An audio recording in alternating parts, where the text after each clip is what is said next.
Welcome to Disc Review. This is Max. And I'm Matt. On this show, we dive deep into the good and bad on a new album each week. Join us as we go track by track through some hand-picked records. This week's episode, we were talking about 1,000 Gecs and 100 Gecs. And 100 Gecs. Yeah. What do you think about that just right off the bat, the naming of the album? I think it's funny. They're trying to go for something unique, and with this entire project here, and I really like the just a little spin-off of the name. I think this record is kind of like it isn't about one thing, so it's like you don't need to have a super specific title here. I think it works for what this is. I like it. Yeah. I wonder if they'll keep it going and do 1 million Gecs. I think that's the play. I like when albums have they have themes that cross over the eras. Through line, of yeah. Yeah, so we'll have to see if they do, but I think that is a cool idea.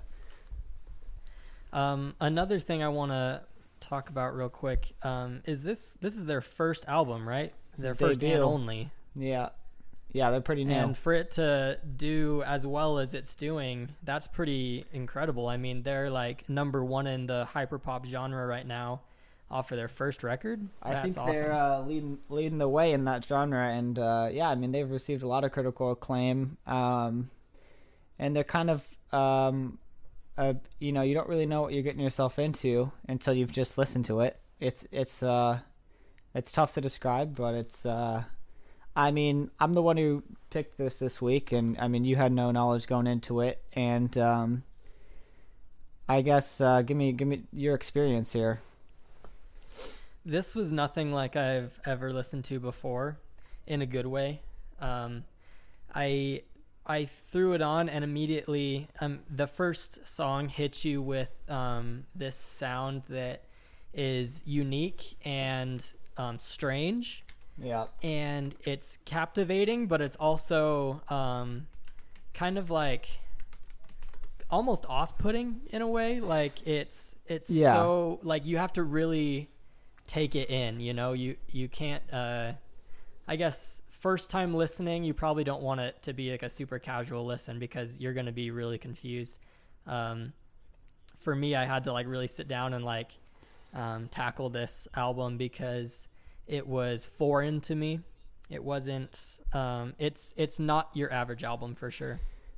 Yeah, we kind of talked about this earlier, but for a project like this, I feel like it's tough to even compare it to mainstream music, which is trying to be like sonically appealing and sound really nice, but it's like this is actively trying to fight against that. It's kind of a and we'll talk about this on one of the tracks here on the record, but I feel like it's kind of purposefully, anti. It's definitely on purpose. Yeah, that's why it's tough to compare it to, and I'm sort of scoring this one's going to be a little tougher because of that, and it's. But I think it's once you get past that, I think it's very fun to throw on. I'll throw it on just driving around. Something fun to listen to. I think it's it can also become like light, fun music, but first listen is going to be party music. Yes. For sure. Yeah. Well, for me, like you're right. You're hitting it right on the nail. It's not always sonically pleasing, which is a weird thing for music to be, Yeah. Like I would say like 99.99% of artists are trying to make their music as sonically pleasing as possible. Make it all the notes are perfect, all the melodies are fine-tuned, and this is almost like a middle finger to that. And sometimes it's really catchy and really well put together, and then it just it breaks purposefully down. breaks down, which I think is one of the best qualities about it. Yeah, I think what carries this and what makes it, more than just fighting back against mainstream music is just that it is so catchy and you'll remember these songs, and I think it's what allows it to be as successful as it is. I mean, these are ridiculously catchy hooks, in my opinion. I think almost all of them, we'll never forget. And I think it's really cool that they can combine that. They have these really catchy hooks, but, throw on these just insane instrumentals. So, anyways. Yeah. You ready to start diving in here? Yes, let's dive in. First, let me just say welcome, everyone. Thank you for clicking on our little podcast here. We're a very small channel, so we'd really appreciate any subscriptions, any likes, any comments. Please interact with us. We really want to interact with you. But other than that, let's get on to it. All right. Opening track is 745 Sticky. Yeah. You can go ahead. I don't know. This one didn't stand out to me as much as some of the other ones, but it definitely does a good job of showing you exactly what the album is going to be like. Yeah. It immediately starts off with this pretty unique synthy sound that's kind of just like what's the word I'm looking for? Kind of like synths on steroids that kind of just like are blasting throughout the entire song, which kind of throughout the entire album. But it's fun and it's interesting for sure. Yeah, I mean, they're purposely using clipping and distortion, and I think that makes it it's kind of a staple of the genre to me. And I like it. It's fun. But yeah, this song is catchy enough. I don't think it's quite as catchy as some of these just standout songs that we're going to talk about later here. But I think this one is just a great thesis statement. It kind of does all of the things that this album's going to do, and it does it well. It's probably not one I return to as much as some of my absolute favorites, but I still like this one, and I think it's a great opener. Well, to touch on the thing you mentioned about the clipping, for anyone who doesn't know what that means, it's kind of when you record your audio like way too loud. Usually it's done on accident and people try not to do it. It makes it sound like all blown out and distorted. So most artists will cut this out, but nowadays you're kind of seeing people kind of think it sounds cool. And so people are starting to do it on purpose, and it can be really hard to do it on purpose and make it sound good. Yeah. Because, I mean, anyone can turn up their mic all the way and sing into it, and it'll probably sound terrible. Yeah. But there's a lot of clipping in this album, and it's done pretty well. Yeah, I agree. I'm surprised they're able to make it sound as good as it is. Clipping is usually an assault on your ears, so they clearly they know what they're doing here, and I think it's really clear out the gate here on this song. And anyways, a lot of uses of like samples as well. I don't know if you noticed this as much as I did, but they use like a ton of like sound effects, especially towards the end of this song. Like, I mean, yeah, I do like. It's like every other bar they were throwing in a different sound effect, and it was kind of like crazy. It's the one where it like cuts out and it'll do a sound effect. Like one's like a bark, right? Like a dog. Yeah, barking. it's like a dog or like a police car or like someone screaming. Yeah, this one is yeah, I mean, they do a little bit of that later, but this one definitely has the most unique for me. And yeah, I mean, I think that's the probably the highlight of the style on this song is that section. I think it really shows it off well. But yeah, we can move on here then to Money Machine, which I think is it's the single on this record. I think this one's great. I have a lot to say on this one.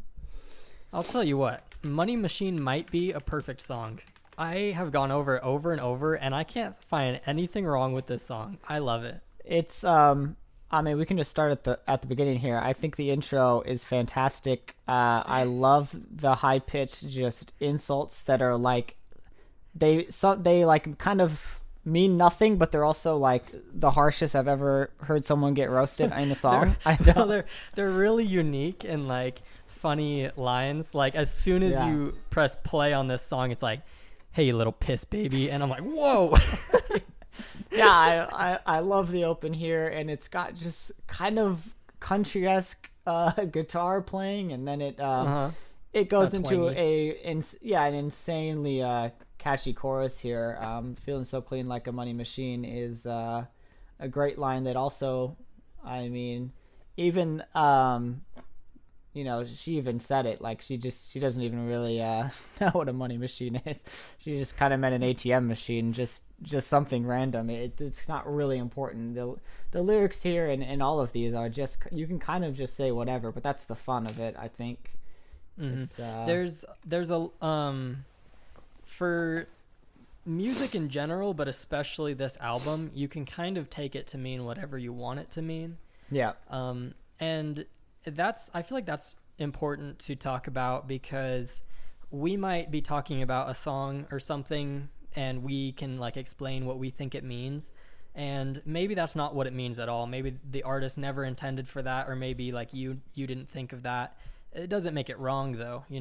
It's very subjective, and it's kind of like whatever you think music is supposed to mean, it means. And I tried hard to find meanings in these songs, and some of them I felt like I was able to find something, and some of them not, but that's okay too.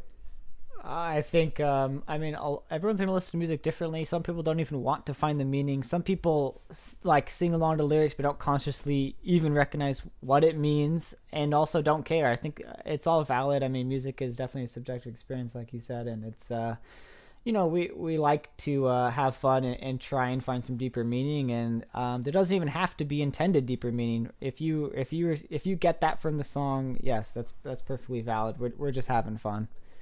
Yeah. Well, you want to hear what I kind of was thinking the lyrics were meaning? Yeah. Well, so a theme that I kind of found in a lot of the lyrics of this album, not every song, but I felt like a possible theme could be the duality of being a big, famous pop artist and having a bunch of hits and money, and seemingly being on top of the world, while also being, kind of sad and lonely and feeling like you are falling apart. This song is like so confident in the chorus, and so like, talking about how you're a money machine and you are, riding in the big trucks, whatever that means. And then you get to the verse. Yeah. And the verse just like the tone drops, and like the lyrics start getting kind of sad, and you're like, what is this song about? And then boom, it hits you with that chorus again, and it's like upbeat and happy again. And so that's kind of the theme that I was seeing. I absolutely agree. That verse definitely takes a different turn, and provides a little bit of depth here. I agree. Mm-hmm. I think this song is fantastic, and my line is definitely that you'd love it, and you text me I love you, and then she'll ghost you. I love that. That is such a clever line, and I think their lyrics are clever, and all these songs. Whole section is so funny and so clever, and it's like addicting to listen to. When I was listening to this for like the second or third time, I try to like listen to it as much as I can before we do these, and man, my wife hates it so much. She is the kind of person that she listens to one song and then she goes to a different artist and listens to another song, and then she won't listen to those songs for another month. And me, like, if I find a song that's good, I'm gonna repeat it over and over and over, and that's what I was doing with this one.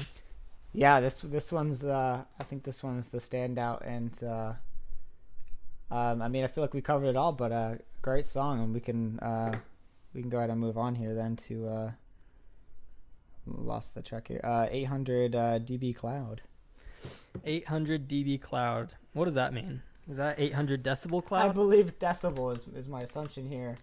I guess the joke would be that 800 decibels would be way too loud and super clippy. Is that what they're trying to say? Yeah, I mean,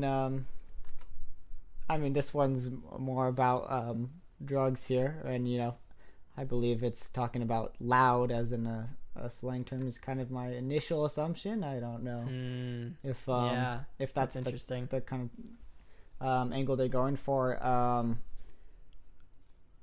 Let me. I really liked this one, but I'll tell you what, the ending. I didn't like, and it kind of threw me for a loop because the ending of this song it's the sounds heaviest. nothing like the rest of it. It's like heavy and like screamo, but like super distorted. And for me, it felt like it didn't fit all that well.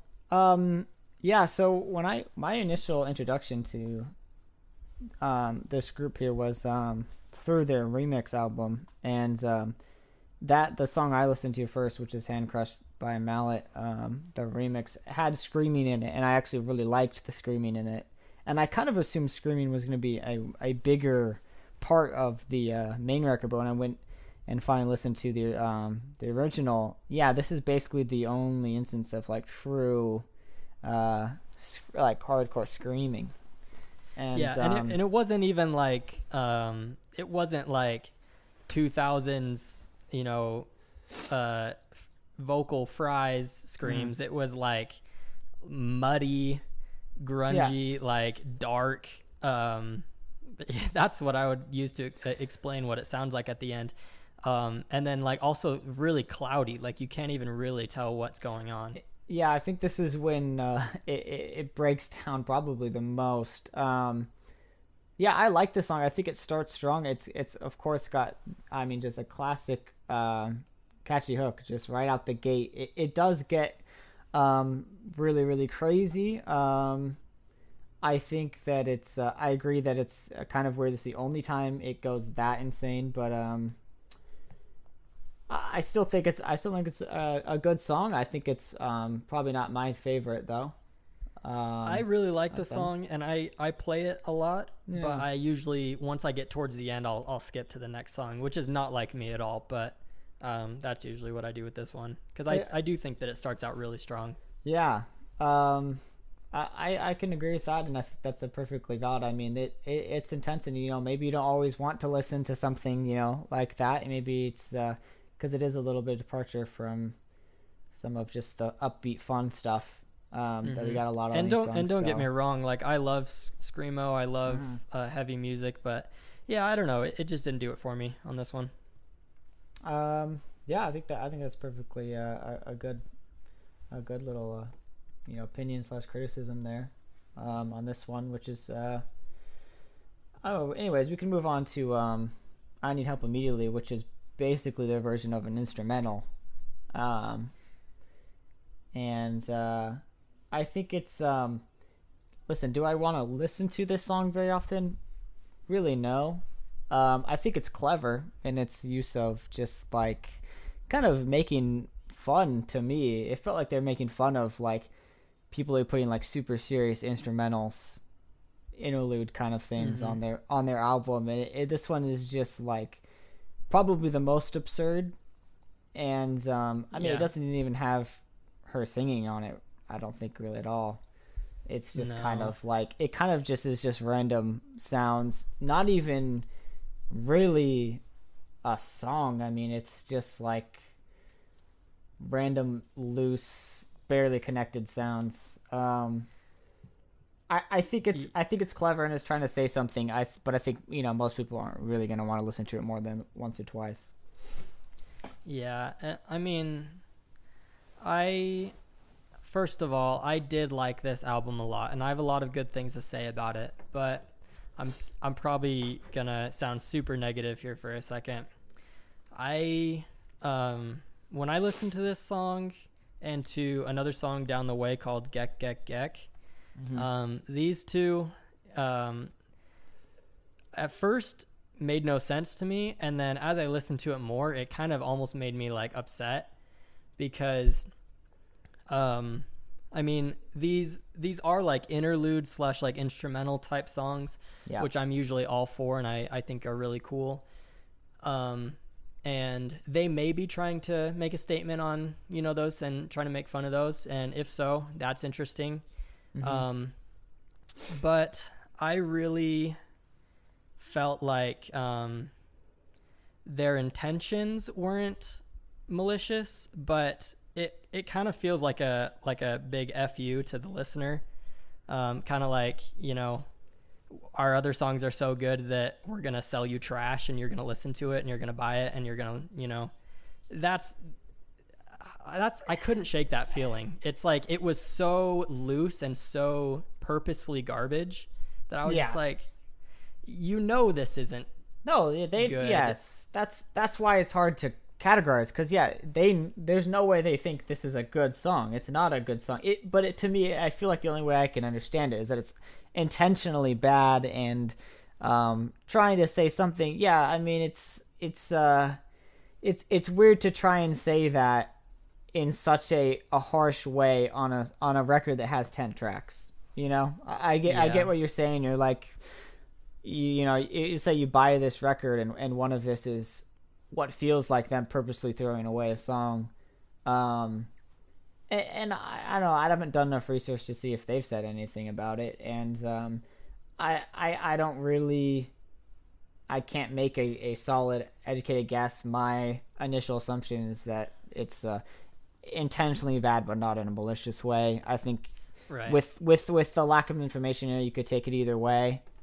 Well, I genuinely think that they were not trying to do what I'm saying they're doing. To me, it almost just feels like who knows? Maybe they didn't even know that this album was going to blow up as much as it did. But like, for me, it felt like if you know that people are going to be streaming this album over and over and over, and like you're going to get millions of hits, maybe don't put trash on it. I don't know, on purpose. But at the same time, I do love things that try to say things, which is it's artistic. Maybe the most pretentious thing I could possibly say, but I like that stuff. I just, I don't know, you could be right, and it could be fine. I want people to try things. I give artists the benefit of the doubt when they're trying new things. I mean, I think even this whole record is kind of trying to be something different and a reinvention, and I think that's interesting. And I think the fact that this album is why I give them more leeway with stuff like this. I think it's the whole record's trying to be something different. Let them be, as artistic as they feel like they need to be. But I agree. I mean, no, I don't really want to listen to this song. I skip it every time, and I think it's just my main stance is just it's kind of strange because there's only 10 songs on this record. It's as short as you could really make an album here, and it's weird to put this song here, but I don't know. It's a complicated stance, I know, but that's kind of all I have to say on it. Mm-hmm. Well, I'll end it with this. I do think that artists should be allowed to do whatever they want artistically. Mm-hmm. And if this was something that they felt like they got a creative high from making, and they felt like it was something they really wanted to share, then I can't blame anyone for that. That's where I'll end my position, I guess. I think this is the most complicated track here, and I don't think we're going to reach really a definitive stance. We just kind of threw out a bunch of ideas on how you could approach this, but it's really up to the listener on this one. Anyways, Stupid Horse is the next song, which I think is another just really fun song. Stupid Horse is a banger for sure. Yeah, it's a good song. It's just, I mean, this one really gives you more of a story and a situation here. It's still an absurd one, but I think that's the fun of this record. And this is probably the album at its most just upbeat fun, and it's one I love to listen to. And anyways, what do you think? Yeah, I mean, I think it probably has the highest beats per minute on the album. It's a fast song. It's a upbeat and fun song. I think that the story is funny and that the hook is very catchy. Yeah. So yeah, I don't really have any complaints about this one. It's a fun song. It sounds like a song that I would want to show my little sister if she wasn't 11 years old. Like if it didn't swear so much. Yeah. It kind of sounds like something that kids could like a lot, but it does feel like a spin on that, of just like kind of nonsensically upbeat kid songs, but just like cranked up to an adult situation here. Yeah.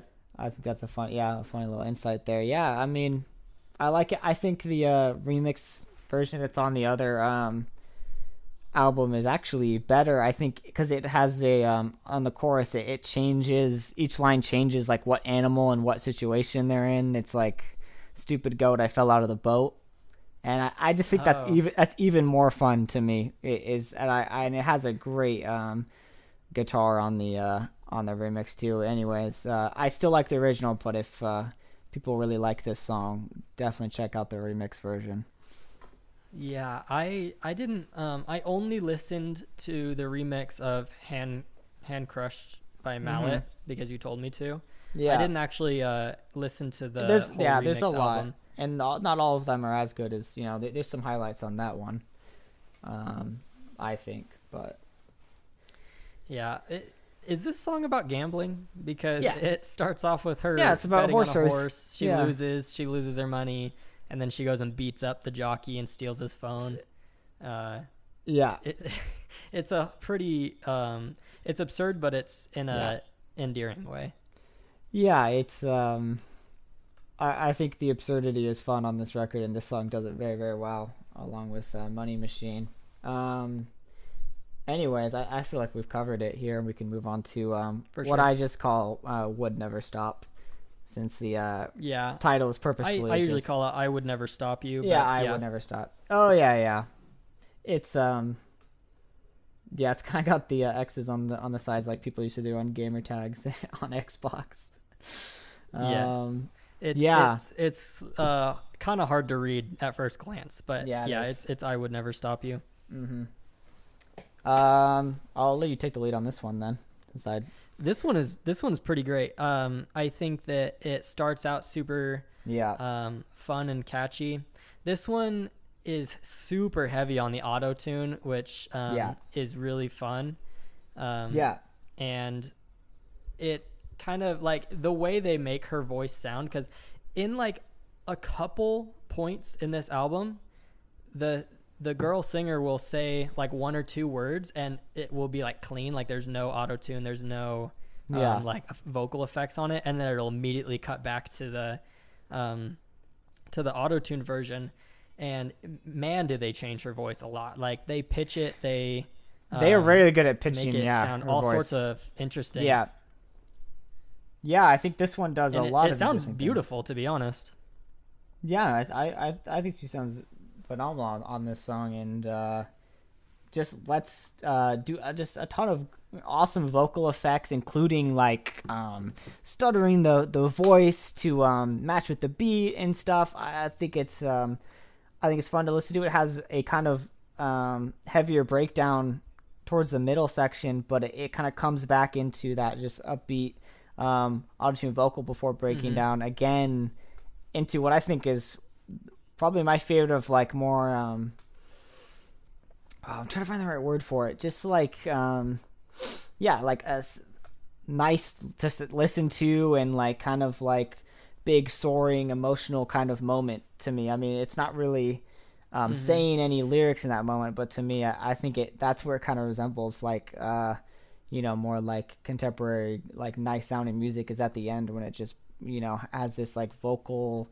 manipulation on top of just like some great synths. But the ending of this song is so cinematic and so beautiful sounding. It almost makes you feel like I think the lyrics are pretty good in this one, and the lyrics are a little more heartfelt than some of the others, but the sound is almost more emotional than the lyrics. Like by the end you're listening to this like huge cinematic synthy orchestral outro, and it's very beautiful.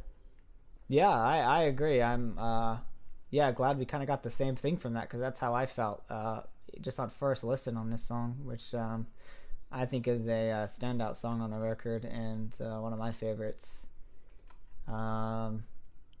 It's kind of got all the good pieces of what they do well, but allows them to take like just some great vocal and production effects like really, really far in a good way.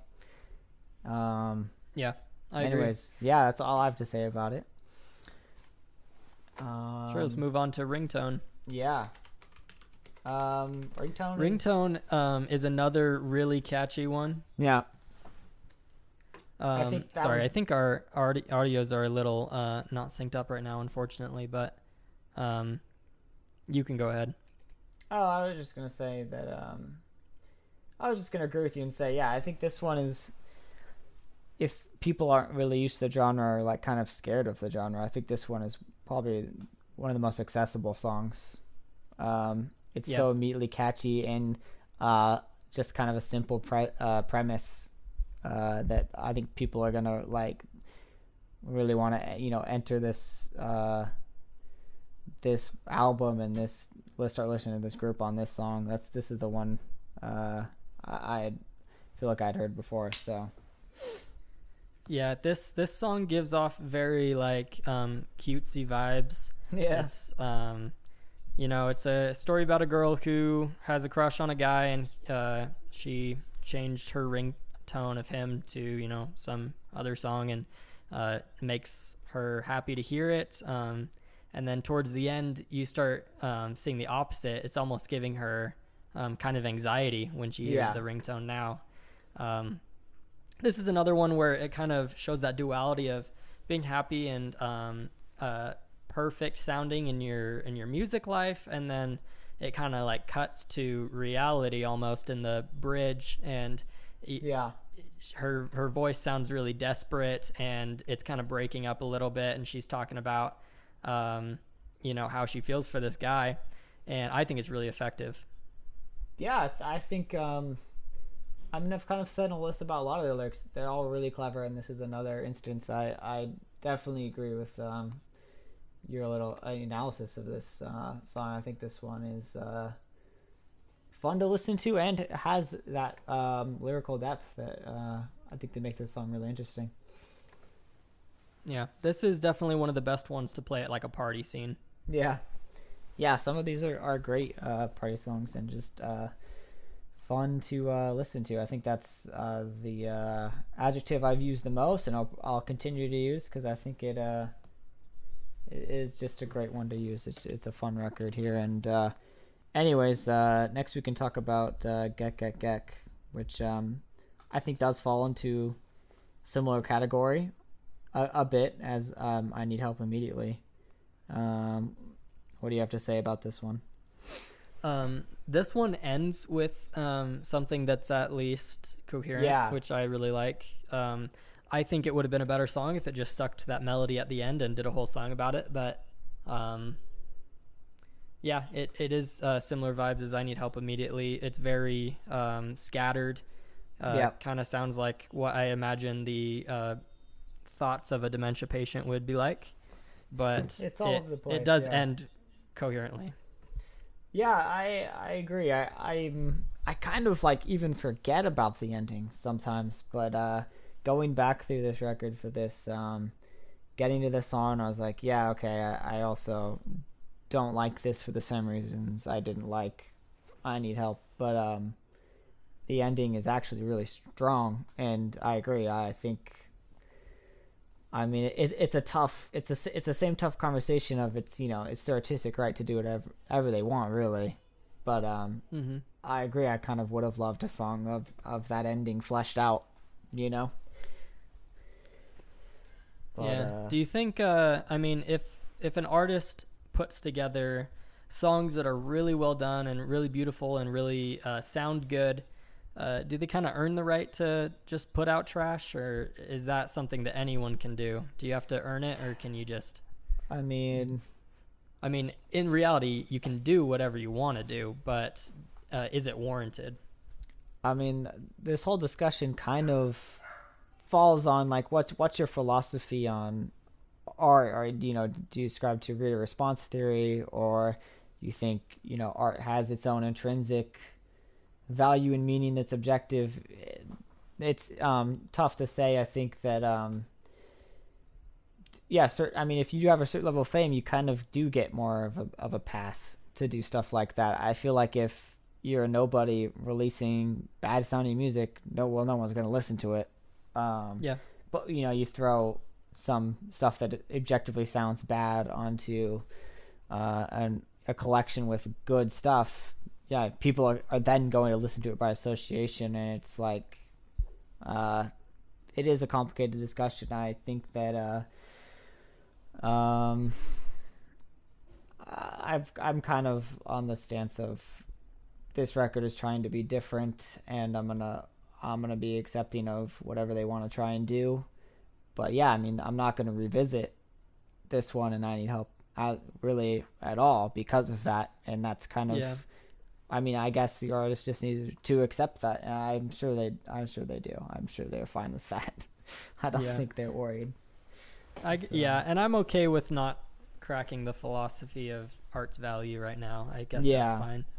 Yeah, exactly. It's a very overbearing topic, and we could go on forever and probably not reach a conclusion.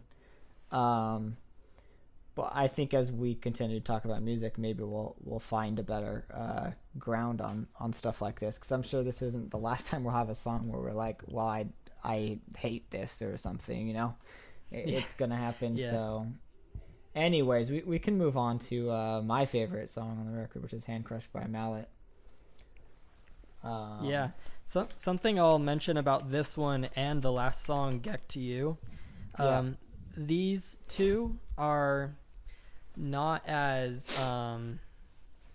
I wouldn't say that their hooks are as catchy or well formulated, but I think that that's kind of a good thing. It kind of doesn't need to stand on that crutch. It kind of is a little more personal and a little more intricate than some of the other songs, and they do it well for different reasons than like songs like Stupid Horse and Money Machine.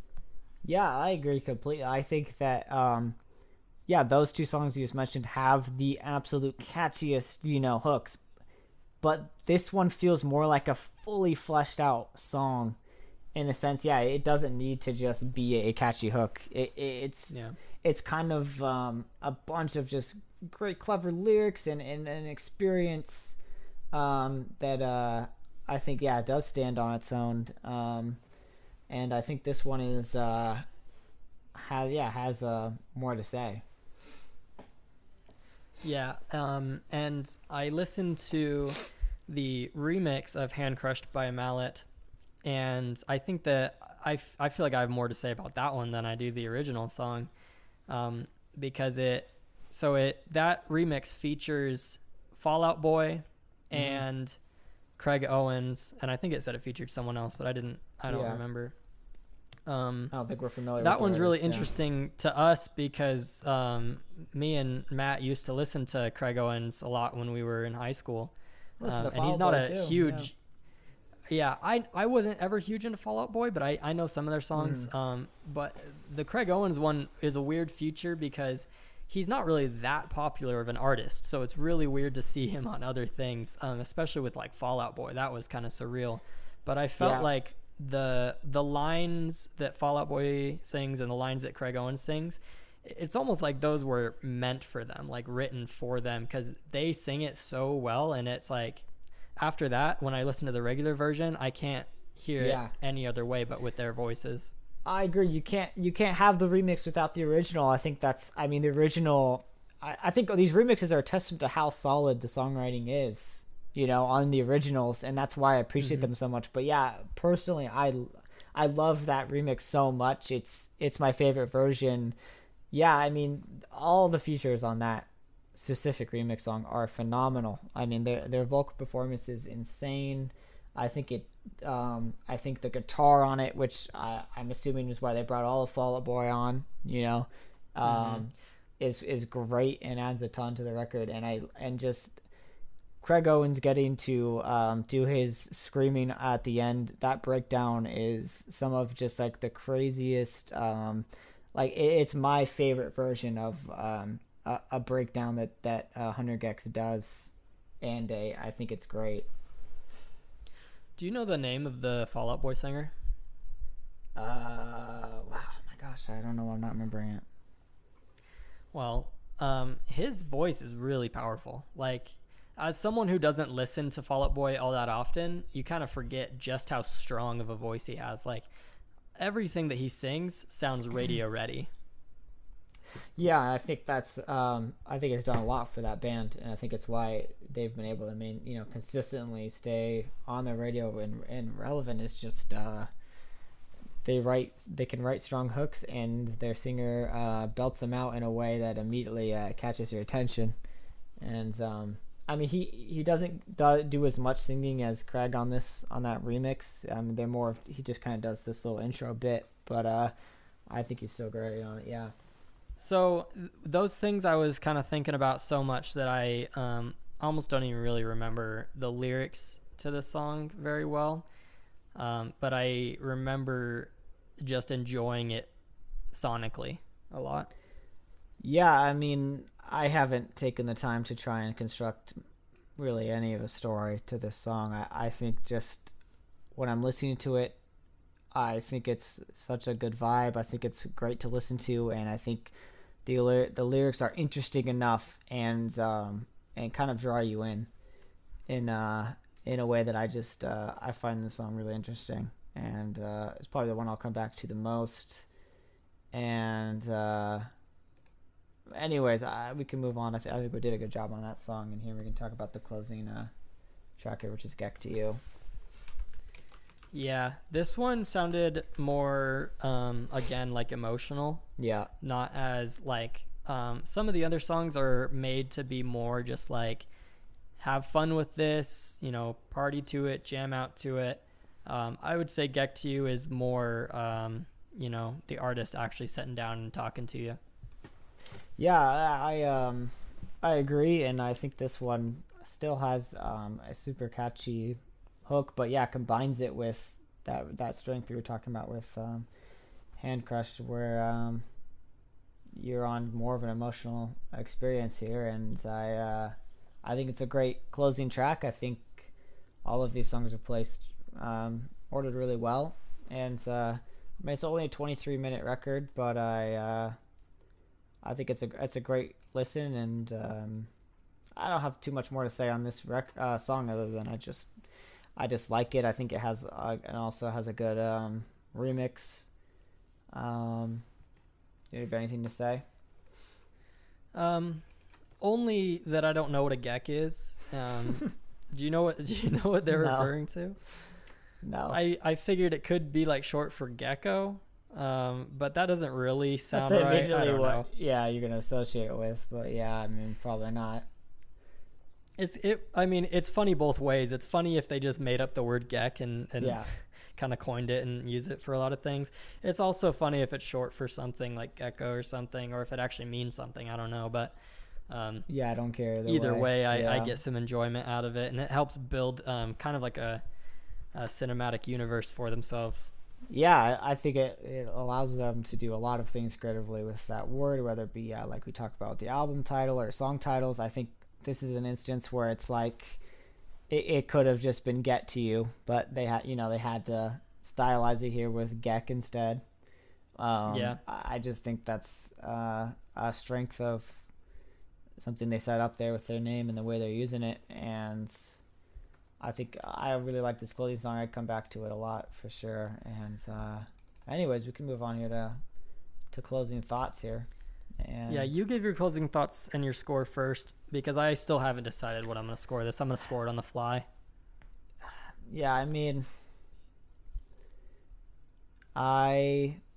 it's just one of my favorite records, actually. It's really up there. I'm going to give it a good score. I think we addressed our criticisms with some of the instrumental choices. I think we did well. I don't know if we really came to a perfect conclusion, but we attempted to kind of voice our frustrations, but also our appreciations for an artist doing something just completely different. But I think that the strengths of this album, the incredible production, which I mean the effort that went into this is insane, and the insanely strong songwriting. I look forward to more. I think that they're going to keep doing really, really good stuff. I'm gonna go ahead and give this one a 9. I think this record is really, really good. It's I think it could easily be a 10 for me if we didn't have those little bit of frustrations with the with those instrumentals. Anyways, something that we didn't talk a lot about, but I'll mention here. They are pretty young in their musical career. I don't know if they put out a bunch of EPs before this. I think they had a bunch of singles, but that's not really the same as like putting out an album. I think for being as young in your career, you know, they very well could have recorded this in their basement at home, and it sounds studio quality to me. Yeah. Which is kind of the beauty of today's modern age. I mean, you can put together an amazing sounding album off of pretty much nothing, but you need the skills. You need the know-how. You need the understanding of music, and they're obviously very talented. I think that this album has its own feel that it sets up at the beginning and stays consistent throughout the whole thing. It builds something pretty unique, and it's not just songs, but it's an experience. Yeah. So other than me really not vibing with their instrumentals, I think that it's a good album, and I'm going to give it an 8. Yeah, I think we had a lot to say on this one, and I think it was an interesting album to look at. I just immediately had a ton of fun with it, and I hadn't really felt the need to like give it a ton of thought. To me, this record has always just been a bunch of fun, and here we got to try and take a little more critical of a look at it, but I still think it holds up, and I'm glad we got to talk about it here. Yeah, I hope that as we keep putting out episodes that we can kind of cover a wide variety of music. I know that it might be hard for the average listener. I don't know if people come in and they're like, well, I like this band, but I don't really know or care for these other bands.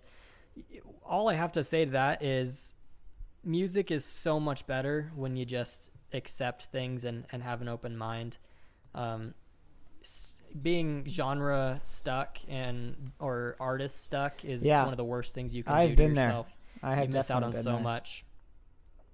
Yeah. So I'd say don't knock this album until you try it. Really give it a good listen and just try to enjoy it. You know, if you try to enjoy something, odds are you'll find it pretty interesting. Yeah, I mean, there's no way this record is for literally everybody. This is very different, and some people might be really hesitant to change, but I think we both kind of have that mind view of broaden your horizons and just experience new forms of art, which I think this definitely is, and is why I'm so generous here. I think it's so unique, and I've never heard something like it, and I really value that, and I think that's why I think this stands out so much and why I wanted to talk about it, and yeah. Yeah, I think that like if you had shown this album to me 5 years ago, I would have spat in your face and called you illiterate in music, and it's not good to think that way. You only hurt yourself. I guess you hurt other people too, but you really hurt yourself by not opening up to different things. And this is by far one of the weirdest things I've ever listened to, but it has helped me to broaden my horizon even more. So yeah, thank you for anyone who has listened to this. I know that these can be long, and most people don't listen to the whole thing. I think we had like 1 or 2 people listen to our whole thing last episode, which is fine by me. You know, I think starting off small is totally appropriate, and I love everyone for listening to what they did. Yeah, thank you for listening. I agree, and I'm looking forward to more episodes, and next week is going to be Max's selection, and I look forward to it. Thank you for listening. All right. Love you. Bye.